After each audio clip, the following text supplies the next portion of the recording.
بسم اللہ الرحمن الرحیم۔ ٹیل پوائنٹ کے ناظرین السلام علیکم۔ کیا اردو لشکری زبان ہے؟ آج ہم اس موضوع پہ اردو کے آغاز، تشکیل اور نام کے بارے میں پھیلی غلط فہمیوں کے ازالے کی کوشش کریں گے۔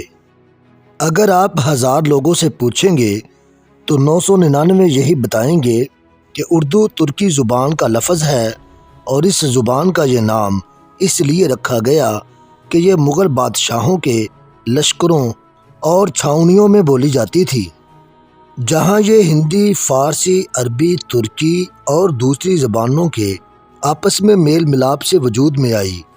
گویا زبان کیا ہے؟ چوں چوں کا مربع ہے۔ لیکن کیا واقعی ایسا ہے؟ کیا زبانیں اس طرح سے آپس میں مل کر نئی زبانیں بنا سکتی ہیں، جس طرح مختلف رنگوں کو ملا کر نیا رنگ بن جاتا ہے؟ اس سوال کا جواب تھوڑی دیر میں، لیکن پہلے ہم دیکھتے ہیں کہ کیا واقعی لفظ اردو کا مطلب لشکر ہی ہے۔ بحیرہ اسود کے کنارے آباد ترکی کے ایک حسین و جمیل شہر کا نام ہے اوردو۔ یہ وہی لفظ ہے جسے ہم اور آپ اردو کہتے ہیں۔ نہ صرف اس شہر بلکہ اس کے صوبے کا نام بھی اوردو ہے۔ اگر اردو کا مطلب لشکر ہی ہے تو کیا اوردو شہر میں قدیم زمانے میں چھاؤنیاں قائم تھیں؟ لفظ اردو کا اصل مطلب جاننے کے لیے ہمیں 13 صدیاں لمبی چھلانگ لگا کر منگولیا پہنچنا پڑے گا۔ یہاں ایک لاٹ ہے جسے 732 عیسوی میں یہاں کے ایک بادشاہ بلگے خاقان نے اپنے مرحوم بھائی کلتگین کی یاد میں تعمیر کروایا تھا۔ اس لاٹ کی خاص بات یہ ہے کہ اس پر گوگ ترک رسم الخط میں ایک بہت ہی خاص تحریر کندہ ہے۔ 66 سطروں پر مشتمل اس بیان میں لفظ اردو مختلف شکلوں میں کوئی 20 بار آیا ہے۔ یہ لفظ اردو کے استعمال کی سب سے قدیم تحریری شہادت ہے۔ یہاں اردو کا کیا مطلب ہے؟ اس لاٹ پر لفظ اردو کا مطلب لشکر یا چھاؤنی نہیں بلکہ ریاست، شاہی محل اور مرکز ہے۔ انٹرنیٹ پر اس لاٹ کی زبان کی فرنگ موجود ہے، جس میں ان الفاظ کے معنی کچھ یوں دیے گئے ہیں: اورتو، کاغان کی رہائش گاہ، دارالحکومت، اوردو، درمیان، مرکز۔ اس کے کوئی 3.5 صدیوں بعد ترک شاعر یوسف خاص حاجب نے 1072 میں ایک کتاب شاہی دانش لکھی جس میں لفظ اردو جا بجا نظر آتا ہے۔ البتہ یہاں اس کا مطلب تھوڑا بدل کر شہر ہو گیا۔ اس کتاب سے چند فکرے ملاحظہ کریں۔ ہر شہر، ملک اور اردو میں اس کتاب کا نام مختلف تھا۔ وہ ایک الگ اردو کے رہنے والے تھے۔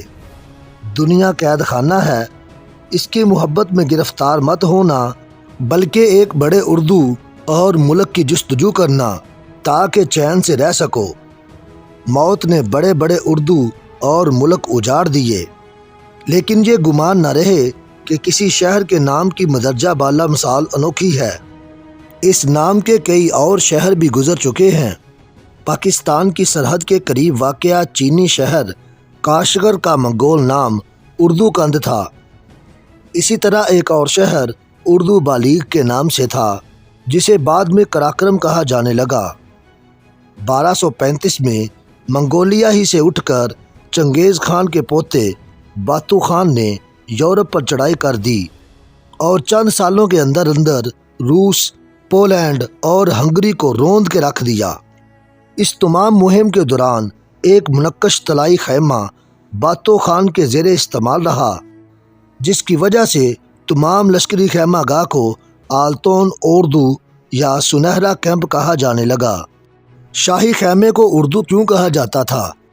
ہم پہلے ذکر کر چکے ہیں کہ اردو کا ایک مطلب شاہی محل بھی ہے، اور اسی مناسبت سے باتو خان کا خیمہ التون اوردو کہلایا۔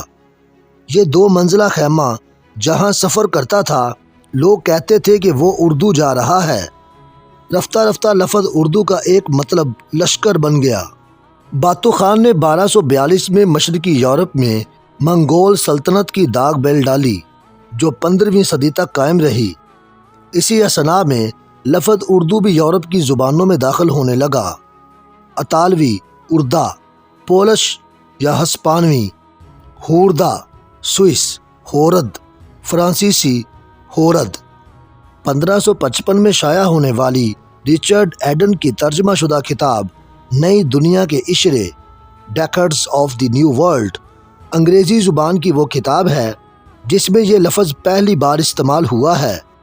ہندوستان میں یہ لفظ اول اور منگول حکمران بابر نے برتا۔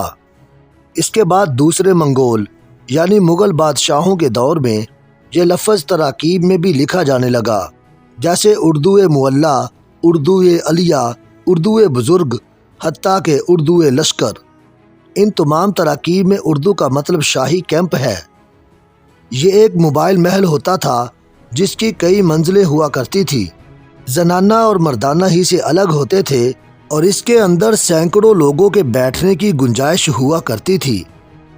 1648 کو شاہ جہاں نے دلی کے قریب ایک نئے دارالسلطنت کی بنیاد ڈالی، جسے ویسے تو شاہ جہان آباد کہا جاتا تھا، لیکن رفتہ رفتہ اس کا نام بدل کر شاہی کیمپ کی مناسبت سے اردو معلیٰ ہو گیا۔ مشہور ماہر لسانیات اور میر تقی میر کے ماموں خان آرزو اپنی ایک لغت میں لفظ شنیل کے تحت لکھتے ہیں، ہم لوگ جو اردو معلیٰ میں رہتے ہیں اس لفظ سے آشنا نہیں ہیں۔ اس اردو معلیٰ میں کون سی زبان بولی جاتی تھی؟ ایک نہیں بلکہ دو زبانیں، ایک تو فارسی اور دوسری وہ زبان جسے ہم آج اردو کے نام سے جانتے ہیں۔ لیکن اس زمانے میں اردو زبان کا نام متعین نہیں تھا، اسے کبھی ہندوی، کبھی ہندی، کبھی دکنی اور کبھی ریختہ کہا جاتا تھا۔ ان ناموں کے ساتھ ساتھ لوگ اسے زبان اردو معلیٰ بھی کہنے لگے، یعنی شاہ جہان آباد کی زبان۔ ظاہر ہے کہ اتنا باری برکم لفظ بولنا مشکل تھا، اس لیے یہ سکڑتے سکڑتے پہلے اردو معلیٰ اور بعد میں صرف اردو بن گیا۔ بہت سی زبانیں شہروں، علاقوں اور ملکوں کے نام سے منسوب ہوتی ہیں، جیسے سندھ سے سندھی، پنجاب سے پنجابی، بنگال سے بنگالی وغیرہ، فرانس سے فرانسیسی، جاپان سے جاپانی۔ بالکل ویسے ہی اردو زبان کا نام بھی شہر کے نام پر پڑا، یعنی شاہ جہان آباد کے نام اردو معلیٰ پر اس کا نام اردو پڑ گیا۔ اس کا لشکر سے کوئی تعلق نہیں اور نہ ہی یہ زبان کسی چھاؤنی میں پروان چڑھی۔ نام کا مسئلہ تو حل ہو گیا۔ اب ہم دیکھتے ہیں کہ کیا اردو مخلوط زبان ہے۔ اس کے بارے میں سب سے دلچسپ تبصرہ ماہر لسانیات شوکت سبزواری نے کیا ہے۔ ایک نظریہ جسے میں غیر سنجیدہ سمجھتا ہوں یہ ہے کہ اردو کھچڑی ہے۔ چڑیا لائی چاول کا دانہ، چڑا لایا دال کا دانہ، دونوں نے مل کر کھچڑی بنا لی۔ حقیقت یہ ہے کہ زندہ زبانیں دوسری زبانوں سے الفاظ مستعار لیتی رہتی ہیں۔ ہندوستان میں صرف اردو نہیں، کئی دوسری زبانوں نے فارسی کے الفاظ اپنائے ہیں۔ پشتو، پنجابی، سندھی، بنگالی، مراٹھی وغیرہ اس کی عام مثالیں ہیں، لیکن ان میں سے کسی کو کھچڑی نہیں کہا جاتا۔ خود انگریزی کو لے لیجئے، اس نے دنیا بھر کی زبانوں بشمول اردو سے الفاظ اخذ کیے ہیں، اور ایک تخمینے کے مطابق انگریزی کے 99% الفاظ دوسری زبانوں سے آئے ہیں۔ لیکن کیا آپ نے کسی کو کہتے سنا ہے کہ انگریزی دوسری زبانوں کا امیزہ ہے؟ قصہ مختصر یہ کہ اردو زبان مسلمانوں کی آمد سے پہلے دہلی کے گرد و نواح میں بولی جاتی تھی، اور اس کی اپنی گرامر تھی، اپنا لسانی ڈھانچہ تھا۔ جب اسے مسلمانوں نے اپنایا تو قدرتی طور پر اس میں فارسی اور عربی کے الفاظ شامل ہوتے گئے۔ گرامر وہی کی وہی رہی اور آج تک ہے۔ فارسی کے 1000 سالہ غلبے کے باوجود اردو زبان میں گرامر کا کوئی ایک اصول بھی ایسا نہیں جو اس نے فارسی سے لیا ہو۔ جو الفاظ لیے ہیں ان میں بھی بہت بڑی تعداد اسماء کی ہے۔ افعال بہت کم لیے، اگر لیے بھی تو انہیں اردوا لیا۔ یہ بات بھی عالم لسانیات میں بہت عام ہے۔ زبانیں دوسری زبانوں سے اسماء آسانی سے قبول کر لیتی ہیں، افعال مشکل سے۔ یہی صورتحال پنجاب میں، سندھ میں، گجرات میں، بنگال میں اور دوسرے ہندوستانی علاقوں میں پیش آئی، اور ان زبانوں میں ویسے ہی فارسی، عربی اور ترکی کے لفظ شامل ہوتے گئے جیسے اردو میں ہوئے۔ اردو کسی بھی لحاظ سے ان زبانوں سے انوکھی یا منفرد نہیں ہے۔ جو لوگ اصرار کرتے ہیں کہ اردو ہندی، فارسی اور عربی وغیرہ سے مل کر بنی ہے، وہ یہ بتائیں کہ آرزو لکھنوی کی غزلوں کا مجموعہ سریلی بانسری یا پھر انشاءاللہ خان انشا کی کتاب رانی کیتکی کی کہانی کس زبان میں ہے کہ ان میں فارسی، عربی، ترکی کا ایک لفظ بھی نہیں۔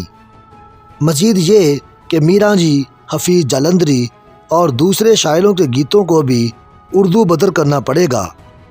یہی کام آج بھی ہو رہا ہے کہ اردو کی گرامر وہی ہے، لیکن اس میں تھوک کے حساب سے انگریزی کے لفظ شامل ہو رہے ہیں، اور یہ وہ اردو سے نابلد لوگ کر رہے ہیں جو آقا کی غلامی میں انگریزی تو سیکھ گئے لیکن اپنی قومی زبان کو کھڈے لائن لگا دیا۔